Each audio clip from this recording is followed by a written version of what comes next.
Graham, who is going to share his screen and kick things off with an intro to CivTech and the programme. Hello. Yeah, good to meet you all. My name's Graham Jarvie. I'm an innovation manager from CivTech, or the Scottish Government Programme. And even though I have the word innovation in my title, I am struggling to share my screen because I spend all my day sitting on Teams and I don't seem to have the ability to switch to a new platform. So give me a second. The innovation is using Google Meet, isn't it?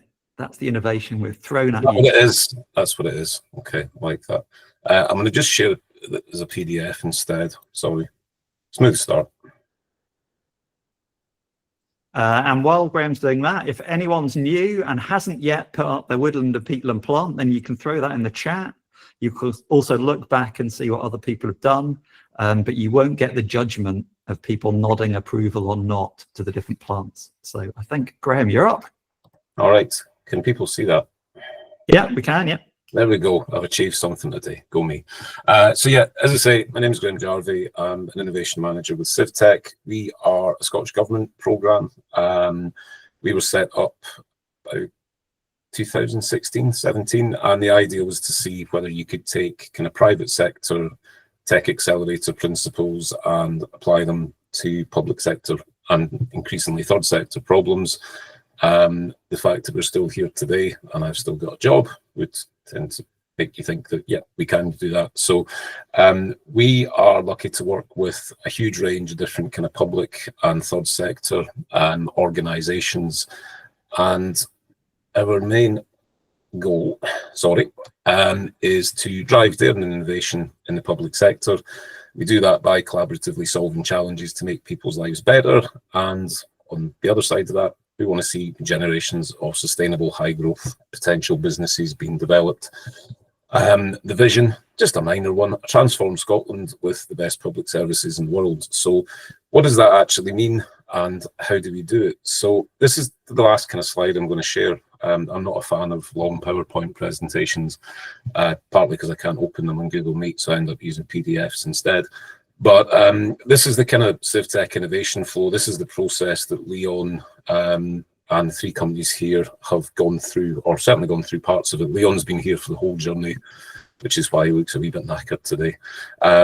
But we start off by defining challenges. So in this case, I think Leon attended an event that we did with Scottish Forestry to talk about a kind of previous challenge that they'd done.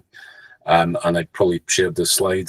So we start off by kind of defining challenges. In this case, Leon kind of came to us and said, look, I work in the Peatland Woodland Carbon Code team. We've got problems around this area, and this area.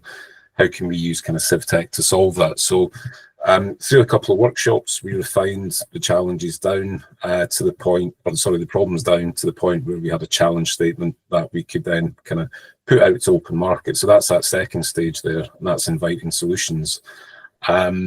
This challenge here was how can we basically improve kind of the efficiency of the codes. I think I saw, Phillip, on one of your slides, you've got the full challenge statement, so I'll kind of, you'll see that in a moment. Invitations are open to anyone, so anyone can apply. You see there we've got individuals, teams, academia, SMEs and PLCs. In this case, we've got kind of three companies at quite different stages and different sizes. But the first stage is an exploration stage. That's just a really short 3-week period. Nothing's been built then. It's the first opportunity that the companies that have applied have to meet the challenge sponsors, test some of their assumptions. At the end of that 3-week exploration stage, companies resubmit their initial applications, but updated based on what they've learned. They go through an interview, and usually we would choose one company. However, in this case, we chose 3. The reason being that the 3 solutions really kind of complemented each other well. I think Leon's probably going to go into that in a bit more detail when we get to his section. We then have a 15-week accelerator. This is where more kind of product development takes place, but again, it's not building the finished article. The real goal is to get to the point where the companies have got a minimum viable product, an MVP that they can show to the sponsors and the CivTech team and say, look, this is what we're developing. This is, so it's a kind of prototype, or there's some functionality. We need X amount of funding and time to take it from this stage to a kind of fully commercially viable product. That's that final section. That's the pre-commercial stage. And that's what's probably keeping a fair few folk in this call up at nights, is trying to get that all sorted and get us to the point where we've agreed what that looks like, what the level of funding is, etc. The pre-commercial stage is a lot more open in terms of kind of time and funding. It really depends on kind of the scope of the project. So that's where we are. That's a very quick overview of CivTech. Quick plug while we've got the room. CivTech 11 will be launching in the summer. Hopefully there might be people on this call that would be in a position to respond to the challenges. I can't say what the challenges are in case anybody's thinking of that as a question, but they will launch kind of late June. So if you're signed up to Public Contract Scotland, you'll see them. If not, have a look on our website. Like and subscribe, as I believe the kids on YouTube say. So I think that's me. Brilliant. Thank you very much, Graham. So any questions to Graham, do stick them in the chat, apart from what the next challenges actually are. And next up, in terms of talking through the actual challenge we're talking about today, we are over to Leon. Thanks, Philip. Good afternoon, everybody. Leon DeBell. I'm the monitoring advisor at the Woodland Carbon Code. I've been with the Woodland Carbon Code about 18 months now. And I'd originally come in to look at how we could use kind of remote sensing in the measurement and monitoring and verification processes of the Woodland Carbon Code. However, that kind of expanded, and as Graham sort of explained, that included speaking to the CivTech team and seeing how we could potentially work together to look at some of the challenges that we faced. Now, from the kind of proceedings of what you're probably expecting, it was going to be originally that the Peatland Code and myself gave 2 separate talks, but Grant's my peer at the Peatland Code, when we discussed it, there's so much overlap, it would have been 2 very similar presentations. So if I can get the next slide, please, Philip. What we've decided to do is I'm just going to talk through some of the kind of challenges and why we ended up where we were. And then Grant is going to jump in and take over and just sort of talk about some of the benefits to the 2 codes. So challenge 10.6, I'm not going to read out that title because it's quite lengthy. It's a very, very broad title. And to kind of give some background as to how we got here, Philip was talking earlier about imagining what type of plant you might be. So we're going to do another little quick imagination exercise. You might be a project developer or someone working out in the field. It's raining, you're collecting data, you're writing it down with your pencil and your pad. And you get back to the office, you're tired, and you're starting to enter data into a spreadsheet. And, you know, things can go wrong. And this is not to call anyone out. You know, it could be the same with one of our team members having to go through and check all of the documents that have been submitted for a validation and for a registration. Human error, essentially, is the crux of this. Is kind of things can be, when you're trying to maintain consistency and have everything absolutely perfect all of the time, or as close to, things can go wrong. We make mistakes, we get tired, whatever it might be. And so there was a conversation around how can we improve that? How can we help with the administration of the codes? You know, how can we minimize wrestling with spreadsheets, whatever it might be? And on top of that, there was also kind of lots of questions coming to us around, can we use drones? Can we use satellites, these remote sensing tools, things like that? For project developers or anyone that's out in the field, you know, collecting the data, they could be on a slope, a steep slope in bad weather, you know, and if it's an afforestation project, the ground could be lumpy or whatever it might be. And so, you know, there's a whole rafter of reasons to kind of look into this. Health and safety is a good one. And also data consistency, you know, how can we make the data more consistent? We are both codes that are ISO certified, we are government endorsed, we can be used to help businesses with their net zero. So we have a lot of responsibility to maintain our integrity and to make sure that we're auditable and kind of everything is as smooth as possible. Now, unfortunately, some of these, this integrity and trying to maintain that everything is as good as possible means that there is burden around paperwork and there's time and things get bottlenecked. There's resource issues, whether that's internally or externally, whatever it might be, and there's price rises. And so we're trying to find all of these different ways that we can make the 2 codes more accessible more fluid, more dynamic, whatever it might be, and easy to use essentially. And so we've ended up with this very broad title for the CivTech project, because really when we sat down and tried to work out which one was going to save us the most time, it was like, well, it was really difficult to quantify. So we thought, let's cast the net wide and see what happens. And we've ended up with 3 challenges, which is quite unusual for the CivTech process as far as I understand. But they cover different things, different aspects. And I'm not going to say too much because I want them to be able to kind of give their own introductions and whatnot. But we're really pleased with where we're at. And with that, I'm going to hand over to Grant, who can talk about some of the benefits for the codes. Thank you. Thank you so much, Leon. That was a really great intro. Just for those of you who don't know me, my name is Garance Wood-Mullen, and I'm the Peatland Code Development Lead at the IUCN Peatland Programme. Quite the mouthful. I had originally brought in a tiny violin just to just to kind of say that sob story of how difficult it's been and how we welcome this CivTech challenge and the solutions they might bring. I think you've alluded to a few of them, Leon, mainly around that bottleneck. There's lots of moving pieces, and hopefully some of the solutions could reduce that pressure and then really help with that scalability. So Philip, if you could move it to the next slide, that will help, I think, everyone see where I'm going with this. So hopefully, you know, the continuation of that strength of registration that the codes are seeing, we're hopefully that will continue. But it needs to give confidence to the project developers that we can cope with these new registrations. So these solutions can then help boost that confidence. We can hopefully see that there's the experience that they get as you know, the service level improves, and yeah, helps with the scale of the challenge that we need to meet the UK greenhouse gas, you know, targets. And you know, without these solutions, that could be quite tricky. Reducing the administrative burden could then help with the code developments and allow us to really focus our attention into really supporting project developers, the market, you know, and wider scientific work that we need to keep the codes robust.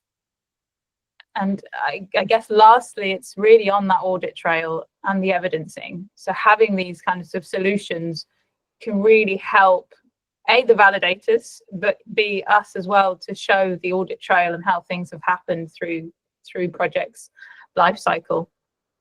So that's just kind of a whistle-stop tour of what we hope the benefits will be. So I'll hand back over to you, Philip. Brilliant. Thank you, both of you. So now on to those much hyped 3 companies. Unfortunately, UKCEH, due to workloads and a couple of holidays, are actually not able to join us this afternoon. So hopefully we'll be able to organise another point for them to be able to talk to many of you.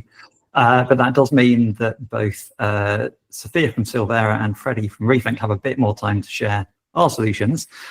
So Sophia, it is over to you. Awesome. Let me just pull up my presentation.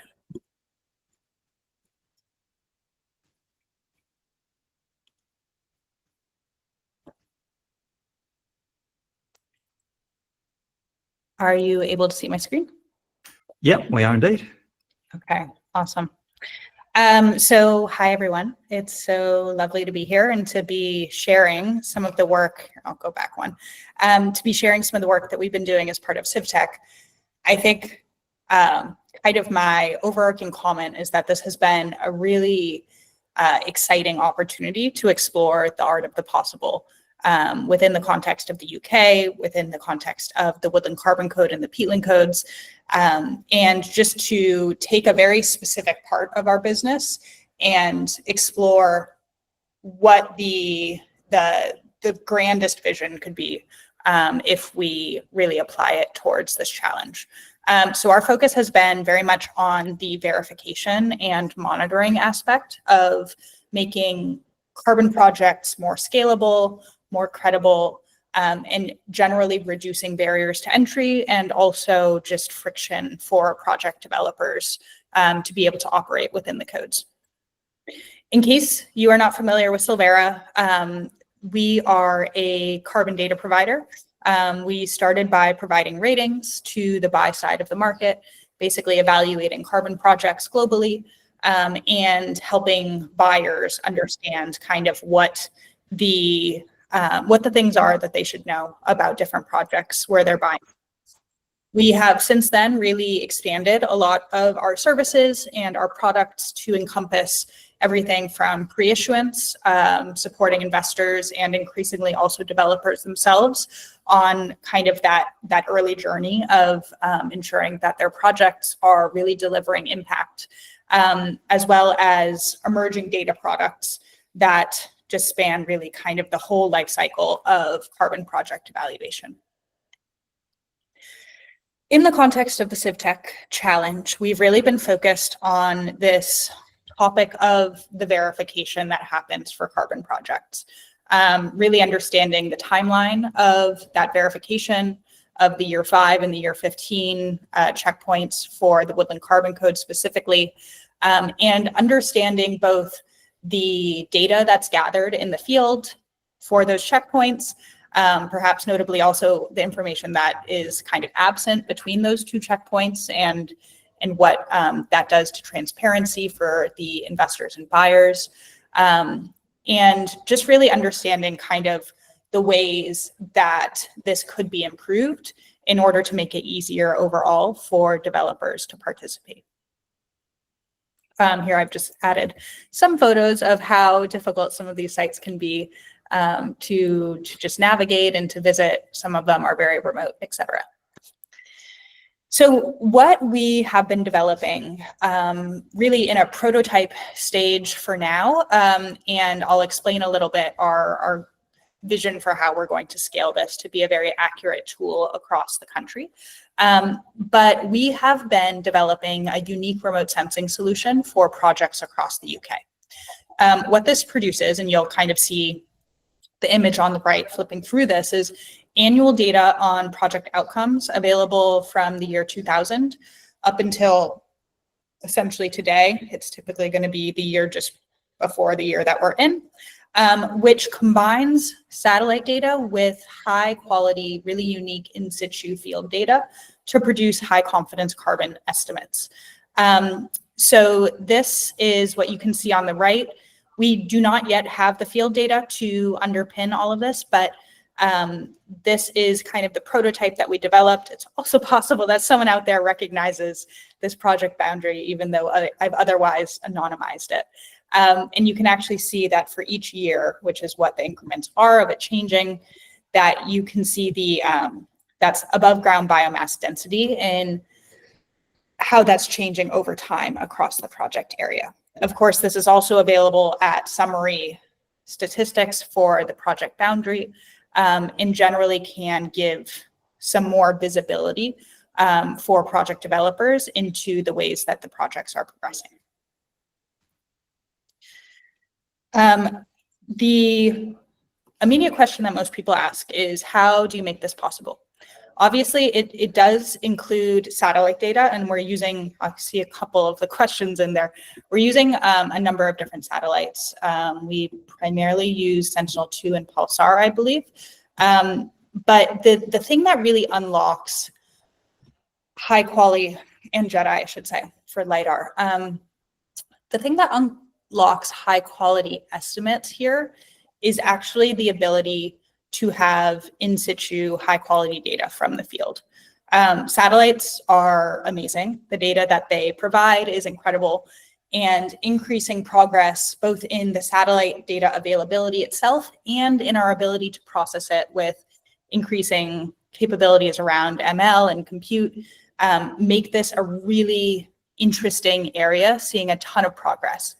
But the one piece that is generally missing from that equation is the training data itself. And most people have kind of heard the like garbage in, garbage out phenomenon.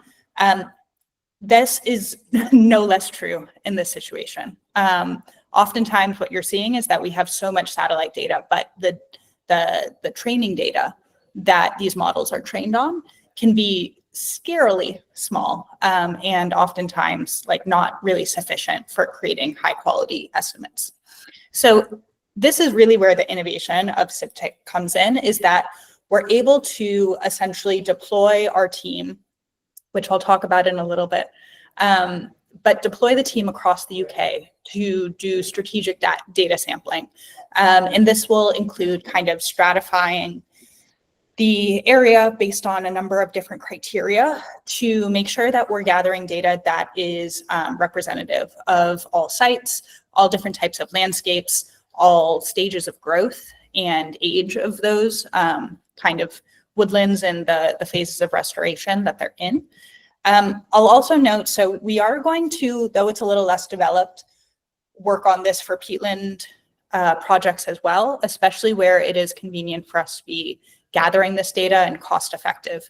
Though I will say that for now, our remote sensing capabilities have been a little bit more focused on the Woodland Carbon Code, partially because above ground biomass is a little bit easier to adopt in this relative to kind of all of the like water table depth and things that you have to collect for the peatland code.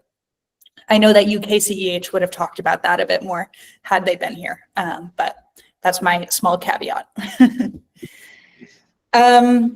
So in terms of the team that's doing this, I mentioned who Sylvera is, but within Sylvera, we've had a research team that has actually been doing this work for at least the past 5 years, and many of our team members have been doing this for longer than a decade, if not more, in many different contexts. We're actually primarily operating in tropical forests. So we have been to places like Mozambique, Peru, rainforest in Northern Australia. The team is actually currently in the United States, in West Virginia and upstate New York, doing this work in the context of IFM projects.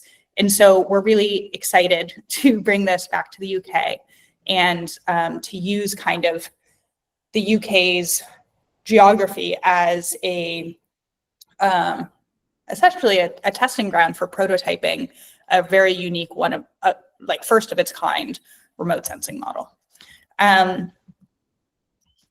And finally,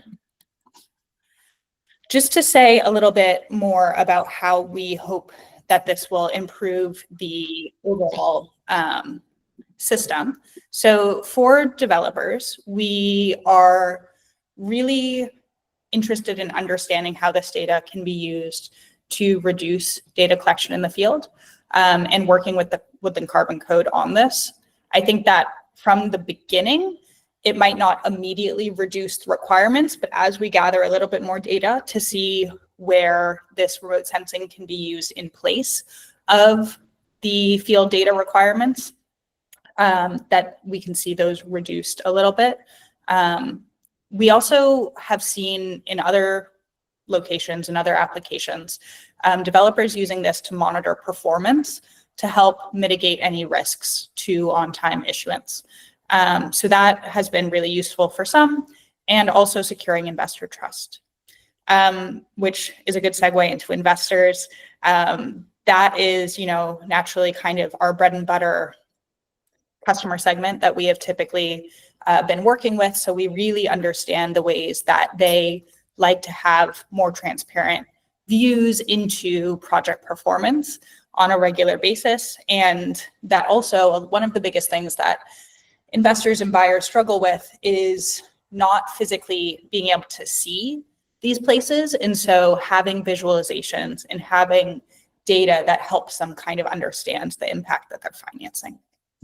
And finally, for the Woodland Carbon Code and the peatland codes themselves, being able to help them create a system that can more easily scale as there are additional, you know, landowners entering these schemes, and position the Woodland Carbon Code and peatland code as market leaders, adopting state-of-the-art DMRV capabilities. So that is it for what I was going to present.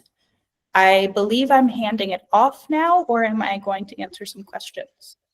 So yeah, I think we'll hand it off, but you do then get some prep time. So if you look at the chat, you'll see there's a host of questions there. I've taken a note of those so we can return to them.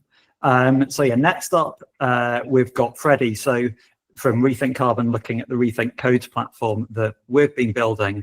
In terms of what Leon and Garant were talking about at the start, we always saw this project as kind of having two main components. So one is that DMRV piece, thinking about what's actually happening on the ground and other ways to do validation and verification. And then the other half, and we've spoken to quite a few of you on this call in terms of project developers and also VVBs themselves, as well as the administrators, in terms of the, I guess, the lack of systems that there are at the moment in terms of all the data moving around and PDFs attached to emails. And we know Soil Association have the start of a platform there, which is useful, but that doesn't necessarily all connect up to the process, and things like version control and mapping and all of these things. So what we're going to do is, within the codes platform we've been building, we're going to focus on some of that administration stuff. We've been looking at how a digital tool can help all the data flow, the communication, use the best of AI and machine learning to do some of that work that can be automated, and make sure that all of you spend your time working on the stuff that humans are really great at. And then we're going to show some of the data that Sophia and the team at Sylvera have been doing in terms of how that can then supplement and work within the platform to then bring that work to life. So actually, we've got some data that Sophia was just talking about, which you can then see in situ for one example project. So yeah, over to you then, Freddie. Yeah, brilliant. Thank you very much, Philip. So yeah, I'm Freddie Ryan and I'm head of product at Rethink Carbon. And yeah, really excited today to be able to demonstrate and present the Rethink Codes platform that we've developed as part of the CivTech Accelerator stage. So we've had 15 weeks to build out, as Graham said, a minimum viable product or a prototype. And what we did is kind of wanted to focus in on 6 key areas during this phase. We wanted to kind of pick 6 kind of tricky areas that were quite, tricky to get into. So we wanted to kind of prove out that we could do these bits, but realize there's huge opportunities to move the platform forwards as well, and to work with lots of people on this call going forwards to further develop the platform. And the overall aim is to improve efficiencies for everyone involved in this ecosystem, and in turn to get more projects delivered on the ground overall. So the first thing we want to kind of talk about is a digital platform, a central platform that people can access. So before we dive into a demonstration, a little bit of architecture here about how the Rethink Codes platform can be a central tool.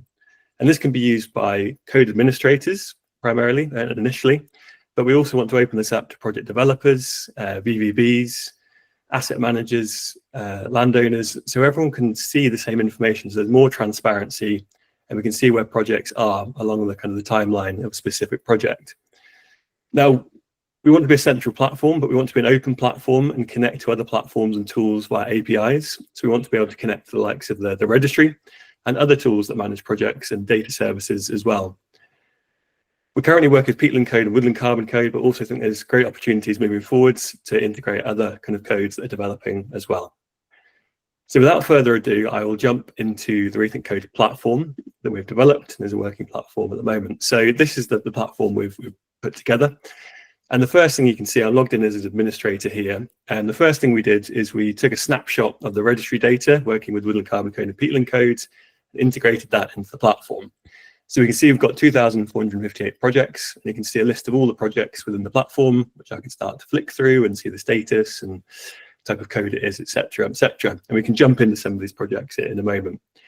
This in itself, and what we're doing is chatting to the S&P registry about developing an API, so we can pull this data in live into the platform, so that we have up-to-date data and documents in the platform, so that we can all trust that data and make sure it's up to date. This in itself saves code admins huge amounts of time, as they have to kind of enter this data manually at the moment. So again, this is a huge kind of efficiency immediately sort of thing as well. The other thing we can do is, because we've got this data, we can see all of the projects spatially on the map. So again, this is really useful to kind of see where the projects are, or as a project developer, as you log in, you'd see your projects on the map and you could filter it down. So you could maybe search for different projects. So if I was looking for a project called Abbey, it kind of opens up those 2 projects. But what we can also do is we can report on this data. So now that we've got all this information centralized, as a code administrator, we might want to report up to government or progress on the codes. We might want to report on this at a national level, for example.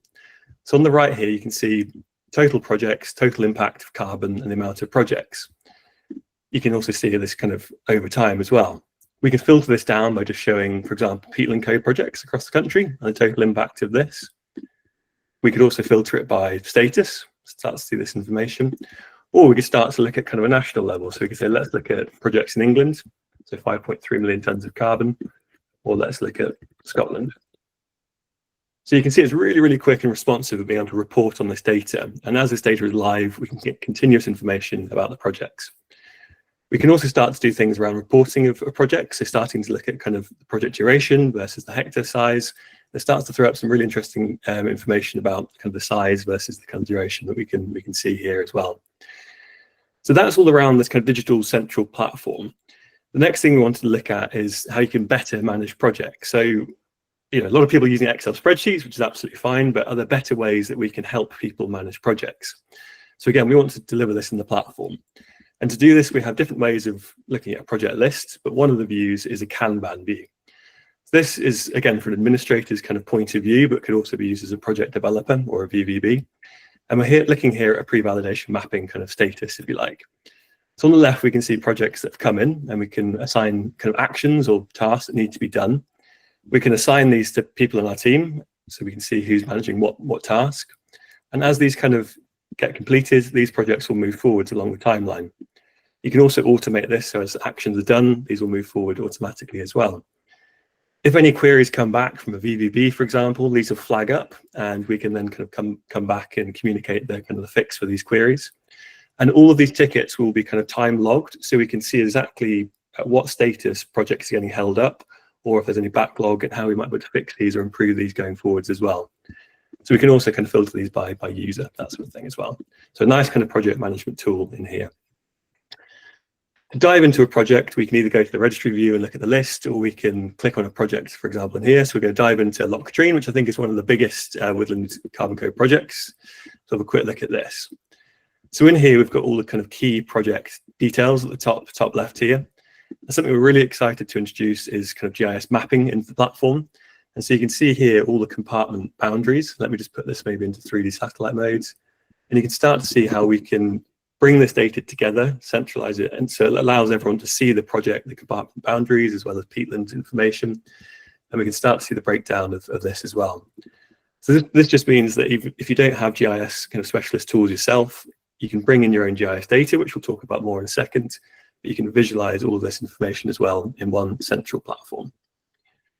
You can bring in documents, which we'll look at in a second, and we can also kind of AI chat with the project as well. And on the top right, we have a complete kind of audit log, which allows us to see all the checks that have been carried out, all the communication history, and that complete kind of version control as to where that project is at as well. So I'll just come back to the registry and let's have a quick look at a peatland project. If I just go into here, I think I'll pick this top one as an example. So yeah, another kind of example here, we've got peatland action, peat depths coming in here. But the idea is going forwards, you could bring your own GIS data in as part of the application as well. We can also ask this AI kind of chat details about the project. So you could ask it, please tell me about restoration feature, conditions, areas in a table format. That's just one example. So you can ask it kind of question, tell me the latest information, the status of a project, any details. Hopefully I've written that okay, but you can see it comes back with information it understands about this particular project.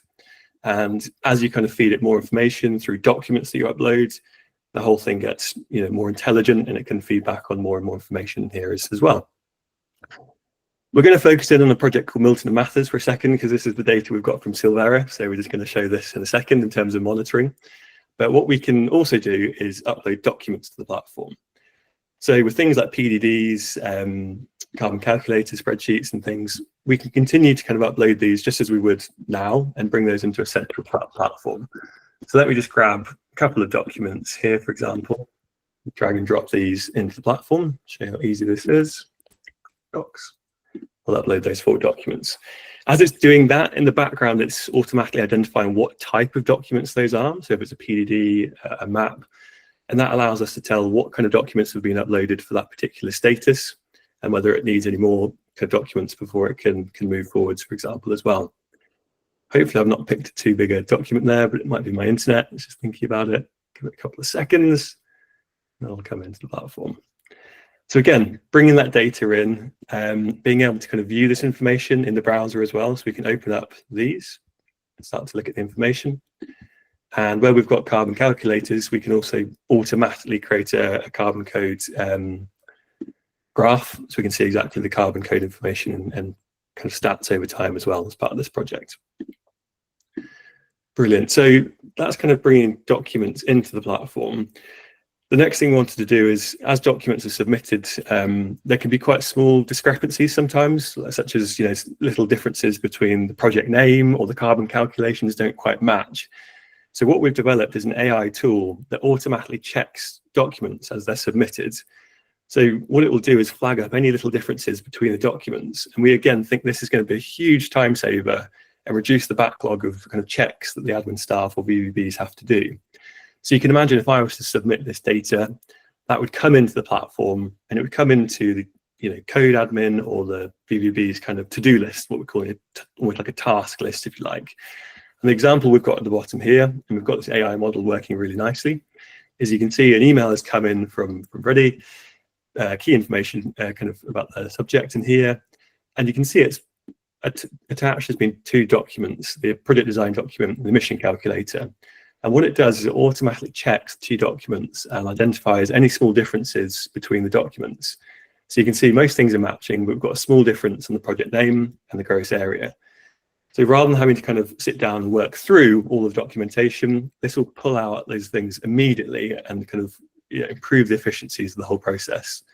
The admin staff can then kind of say this is actually correct or it's wrong, whatever, and they can send that back as a kind of an email to kind of update that and get the project developer to update it on their end. The other thing you can see here is we understand there's lots of communication outside of a platform at the moment through emails. So what we've done is any emails would now come in centrally into the Rethink Codes platform. So it's one central place that if you're looking for emails or communication, they'll all be held within the platform and tagged against a project. And we'll also be introducing a kind of a communication or chat tool that you can notify and communicate on within the platform as well to improve that as well. Obviously, that's looking at kind of continuing the process of uploading PDDs in their current format, and that's likely to continue. That we can't see an immediate change on that. But what we'd also like to introduce going forwards is the ability to digitally enter information to a platform as well. So this is me logging in as a kind of a project developer view as a Rethink Carbon project developer. Again, I can see my projects, how far along they are, things like this. What I can do is create a new project, and I'll just pick an empty one here for a second. And the idea is you can almost have like a PDD builder, for example, in the platform. So this will be just like you would have the Word document, a digitized version of that. So you can actually start to type in the name of the project into here. You can start to pick the date of the project. So it means this data is much more consistent and accurate. And we'll also have an AI kind of chatbot, which will tell you if things are looking kind of correct, or kind of a traffic light system to say whether that looks right or anything's not quite matching, to make sure that data when it's submitted is much more accurate when it comes into the VVBs and admin codes. Great. So last two bits to kind of cover. GIS data. At the moment, we know that map data is submitted in a PDF format. You create a boundary and then submit it as a PDF, which just means that the code side of things, they have to digitize the boundaries, and it can take a bit of time. So we want to improve the efficiencies around that.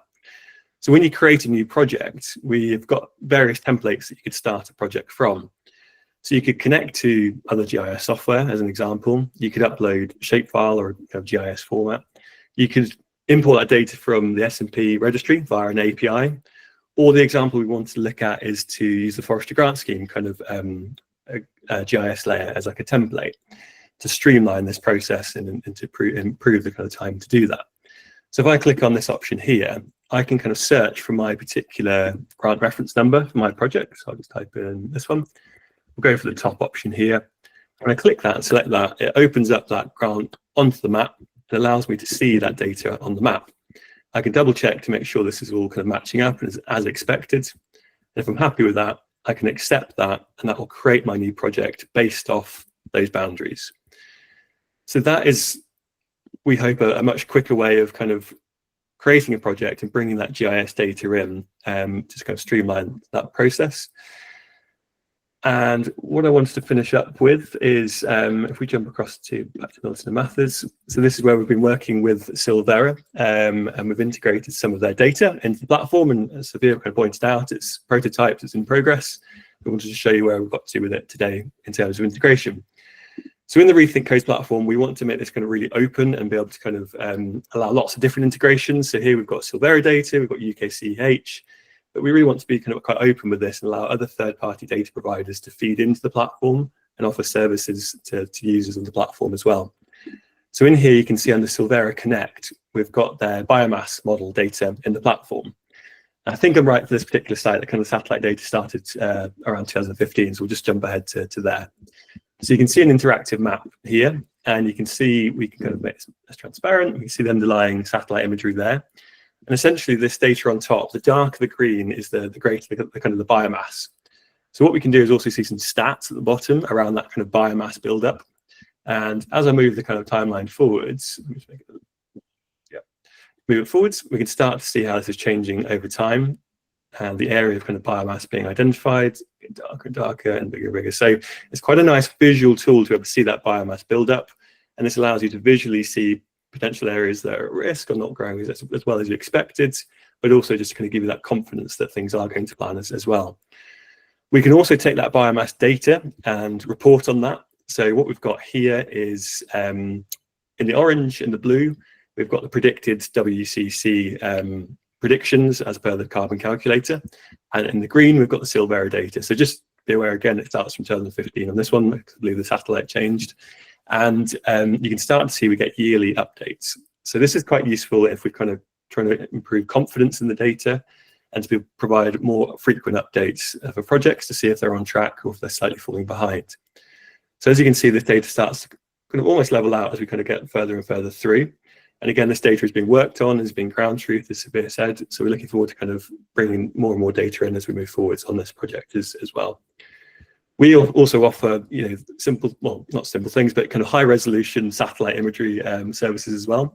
So you can see here, we've got a timeline of 0.5 meter resolution imagery, and you can start to see visually how this project is developing as well.